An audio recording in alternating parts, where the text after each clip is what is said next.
Corona సందర్భంగా ఆపదామపహర్తారం దాతారం సర్వసంపదా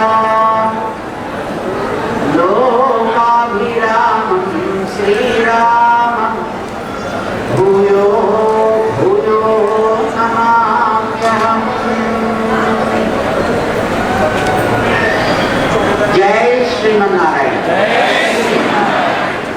बोल सीतारामचंद्र महाराज की जय.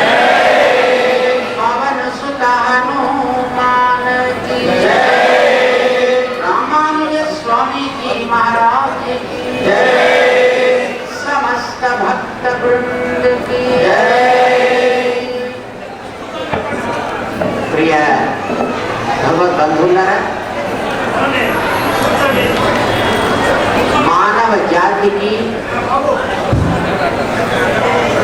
ఒక మార్గదర్శకంగా భగవంతుడు స్వీకరించిన అద్భుత అవతారం స్వామి శ్రీరామచంద్రుడు.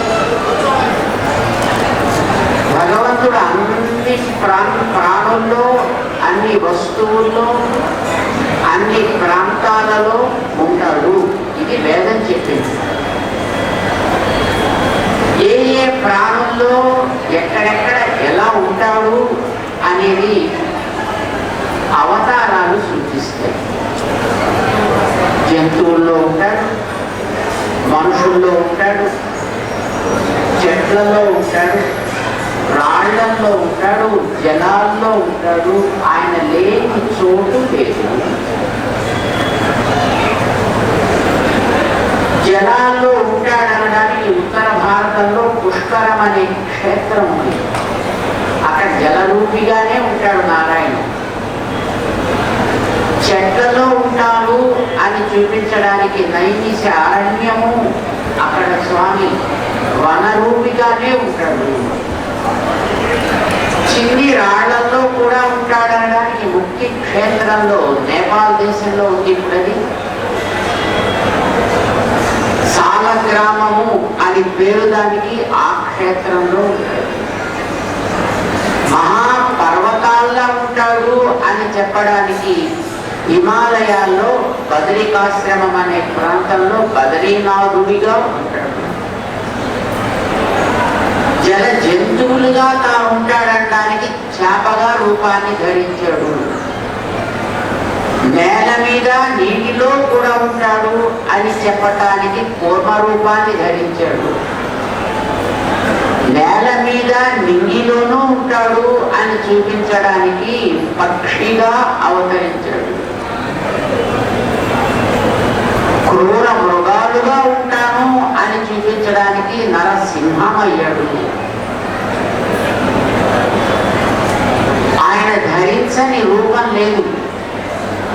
మనుష్యుల్లో కూడా తామసుల్లో నేనుంటా, రాజస్సుల్లో నేనుంటా, సాత్వికులలో కూడా నేనుంటా. తామసుల్లో తానుంటానని చూపించడానికి బలరాముడు అయ్యాడు. రాజస్సుల్లో తానుంటానని చూపించడానికి పరశురాముడు అయ్యాడు. పరమ సాత్వికులలో తానుంటానని చెప్పడానికి శ్రీరాముడయ్యాడు. కొందరిలో తానున్నాడు, కానీ కొన్ని రూపాల్లో తానే స్వయంగా వచ్చాడు.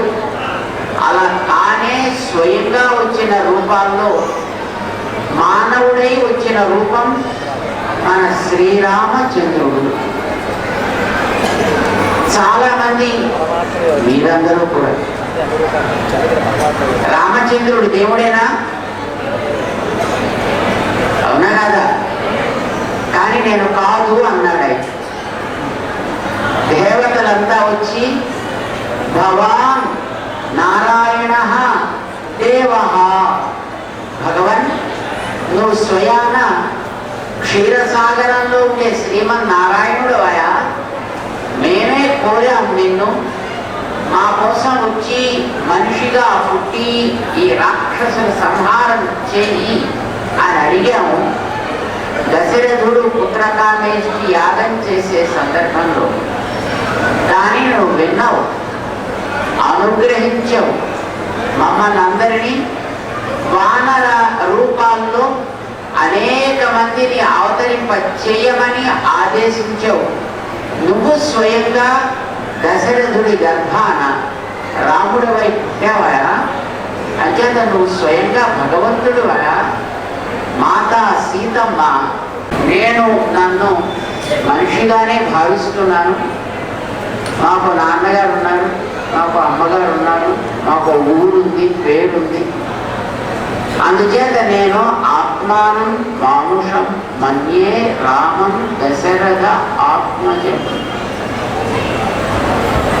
మనుష్యుల్లో ఈ రోజుల్లో వాళ్ళకి ఏమీ సమర్థత లేదు, చేత కాదు అని తెలిసినా దేవుళ్ళుగా తమని నిరూపించుకోవాలని పెద్ద పెద్ద ప్రయత్నాలు చేసేవాళ్ళని అందరినూ మనం చూస్తున్నాం. కానీ స్వయంగా తానే మానవుడై పుట్టి తాను మానవుడిగానే ఉంటాను అని నిరూపించుకున్నటువంటి స్వామి శ్రీరామచంద్ర ప్రభు, ఆవేళ ఆయన మానవుడిగా పుట్టి చెప్పినది ఏంటో తెలుసునా? మనిషి మనిషిగా కనుక మనగలిగితే, బ్రతకగలిగితే, ప్రవర్తించగలిగితే దేవతలకి కూడా ఆరాధ్యుడవుతాడు. దేవతల వెంట మనం పరుగులు పెట్టక్కర్లా, దేవతలు మన వెంట పడేటట్టుగా చేసుకోవచ్చు. మనిషి మనిషిగా ఉండగలిగితే, అది పెద్ద కొటేషన్స్ లో అన్నమాట. ఎర్ర అక్షరాలు గోల్డ్ లెటర్స్ తో బాక్స్ కట్టి, అంటే మనిషిగా ఉండగలగడం అనేది చాలా కఠినమైన వ్రతము అని అర్థం. ఇతరులకు ఎవరికైనా చెబితే ఆ వ్రతాన్ని పాటించగలుగుతారో పాటించలేరో అని రావణ వధోద్యమాన్ని దేవతలంతా చేసే సందర్భంలో ఎవరో సిద్ధపడిపోతే అభివేలు పనికి రావాలని కూర్చో పక్కన అని అంటే మళ్ళీ వాళ్ళు ఎక్కడ పాపం ఫీల్ అయిపోతారో, ఎక్కడ హర్ట్ అయిపోతారో, ఎక్కడ వాళ్ళ ఈగోలు దెబ్బతింటాయో, అలాంటి అవసరం లేకుండా ఉండేటట్టుగా ముందే తను చెబితే మంచిది కదా అని ఏకస్మిన్ అంతరే విష్ణు ఉపయాత అని వాళ్ళెవరో సిద్ధపడే లోపులోనే తనే అక్కడికి వచ్చి ఆ దేవతలందరి ముందర తన స్వరూపాన్ని ప్రకటించెను అని వాల్మీకి భగవానుడు చెప్పాడు. ఆ స్వామి ఆ యుగంలో, త్రేతాయుగంలో విభవ స్వరూపంలో వచ్చి తన గుణాలని అందరికీ ప్రకటిస్తూ ఈ లోకంలో తిరిగినప్పుడు ఈ ప్రాంతం కూడా ఆ స్వామి యొక్క పాద స్పర్శతో పావనమై ఉంటుంది. ఇదంతా దండకారణ్యం కదా. ఈ దండకారణ్యంలో ఆయన సుమారుగా 10 సంవత్సరాల కాలం తిరిగాడు. ఎక్కడెక్కడ తిరిగాడో మనకి చెప్పే తీరిక లేకపోయింది వాల్మీకి భగవాన్. కొన్ని ఆశ్రమాల పేర్లు చెప్పాడు. సుతీక్ష్ణుడి ఆశ్రమాన్ని చెప్పాడు. శరభంగుడు అనే మహానుభావుడి యొక్క ఆశ్రమం ఆశ్రమాన్ని గురించి చెప్పాడు, అగస్త్య మహాముని ఆశ్రమాన్ని గురించి చెప్పాడు. కొంతమంది గురించి చెప్పగలిగాడు, కానీ వెళ్ళిన ప్రతి చోటుని ఏం చెప్తాడు కనుక పాపం కష్టం కదా. అందుకోసం ఆయన దండకారణ్యంలో 10 సంవత్సరాల కాలము ఆయన సంచరించాను అని చెప్పేశాడు. ఆ సందర్భంలో వచ్చినటువంటి ప్రాంతం మన భద్రాద్రి కూడా. అప్పటికి దీనికి భద్రాద్రి అనే పేరుతో లేదో మనకు తెలియదు, కానీ ఇక్కడ కూడా తన యొక్క పద స్పర్శతో పావనం చేసి దీన్ని కూడా తన స్థానంగా మార్చుకున్నాడు ఆ వేళ. ఆ తర్వాత ఆయన యొక్క స్వరూపాన్ని సేవించాలని కోరుకున్నటువంటి మహనీయుల యొక్క ప్రార్థనకి కరిగి ఇక్కడికి ఆయన అర్చామూర్తిగా వచ్చి వెలిశాడు. మన స్వామిని అర్చామూర్తిగా సాక్షాత్కరించుకుంటున్నాం ఈవేళ. భగవంతుడి అవతారాల్లో స్వయంగా వచ్చి తిరిగే అవతారాలు కొన్ని ఉంటాయి. వాటిని ఏమంటారు? విభవములు అని అంటారు. కానీ ఆ విభవాలకి ఒక టైం కండిషన్ ఉంటుంది. ఆయన రామావతారం ఎత్తితే 11,000 దశవర్ష సహస్రాన్ని దశవర్ష శతాన్ని, నేను 11,000 ఉంటాను అన్నాడు. ఏమైనా కొంచెం ఎక్స్టెన్షన్ ఏమైనా చేసుకుంటున్నారా స్వామి అని అడగడానికి వచ్చాడు యమధర్మరాజు. కానీ అలాంటిది ఏం లేదా, మేము మొట్టమొదటి అనౌన్స్ చేసిన టైం ఎంతో దానికి మేము ఫిక్స్ అయి ఉంటాం కనుక దానికి కావాల్సినటువంటి ఏర్పాట్లన్నీ చేసి పెట్టండి. ఎక్స్ట్రాగా మీరు చేయాల్సిన ఏర్పాట్లు ఏంటంటే మాతో పాటు ఉండే వాళ్ళందరికీ కూడా మా ఊరు రావడానికి, మా ఊరు తీసుకెళ్ళడానికి మీరు ఫ్లైట్స్ గట్రా ఏర్పాటు చేయండి అని అన్నాడు. కానీ యమధర్మరాజు కొంచెం పర్మిషన్ తీసుకుని, సారీ సార్, ఇక పరివారానికి కావలసినటువంటి ఏర్పాట్లన్నీ మేము చేసి పెట్టాం, కానీ ఇప్పుడు మీరు చెప్పేది అయోధ్యలో ఉండేటటువంటి పుల్లు, ఎరుంగు, ఆది ఒన్నిన్నియే, ఇక్కడ ఉండేటటువంటి గట్టి చీమ లాంటి అతి చిన్న ప్రాణులకి కూడా నాతో పాటు మోక్షం కావాలి అని ఇప్పుడు మీరు ఆజ్ఞిస్తున్నారు కదా. మరి ఇంతమందిని తీసుకెళ్ళాలంటే మన రెగ్యులర్ ఫ్లైట్స్ చాలవు సార్, అంటే వీటి కోసం స్పెషల్ కార్పొరేట్ ఏర్పాటు చేయాలి. దాంట్లో మొత్తం వీళ్ళందరినీ తీసుకువెళ్ళవలసి ఉంటుంది. మాకు కొంచెం పర్మిషన్ ఇప్పించండి. ప్రస్తుతానికి మన కార్గో సర్వీసెస్ ఇక్కడి నుంచి వైకుంఠం దాకా లేవు సార్. ఇక్కడి నుంచి ప్రస్తుతం సాంవర్తికాలనే లోకాల దాకానే ఉన్నాయి. అంచేత మీరు పర్మిట్ చేస్తే మొట్టమొదటి మీ ఆజ్ఞ ప్రకారం వీళ్ళందరినీ సాంవర్తిక అనే లోకంలోకి తీసుకెళ్తాం సార్. అక్కడ కొన్ని రోజులు అట్టే పెట్టి అక్కడ వీళ్ళందరికీ వ్యవస్థ ఏర్పాటు చేసి అప్పుడు నేరుగా మన ఊరికి మేము వీళ్ళందరినీ డిపోర్ట్ చేస్తాం సార్, నో ప్రాబ్లం అని బయలుదేరి ఆయన తన అవతారాన్ని ఆవిడ సాధించాడు 11,000 సంవత్సరాలు. తర్వాత యుగంలో కృష్ణుడై వచ్చాడు.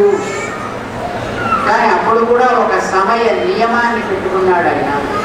126 సంవత్సరములు మాత్రమే మేము ఉంటాము అని నియమం పెట్టుకున్నాడు. అంతే ఉన్నాడు. అవతారంగా ధరించి ఉన్నాడు. తర్వాతి కాలంలో మన రామదాసు గారి యొక్క చొరవ చేత వారు చేసినటువంటి మహోద్యమం ప్రభావంగా స్వామికి ఒక అందమైనటువంటి సుందరమైనటువంటి ఆలయం ఇక్కడ ఏర్పడింది. అప్పటి నుంచి స్వామి ఇక్కడ తన యొక్క సేవల్ని మనందరికీ కూడా చేసుకునే అవకాశాన్ని కలిగిస్తున్నాడు. ఆ రకంగా మన అదృష్టవంతులు. ఒక్కొక్క కాలంలో ఒక్కొక్కరికి అదృష్టాన్ని ఇస్తాడు ఆయన. ఒక్కొక్కరు తనకి లభించిన ఆ అవకాశాన్ని జాగ్రత్తగా వాడుకోగలుగుతారు. కొంతమంది దాన్ని దుర్వినియోగం చేసుకునే వాళ్ళు కూడా ఉండొచ్చు. ఆయన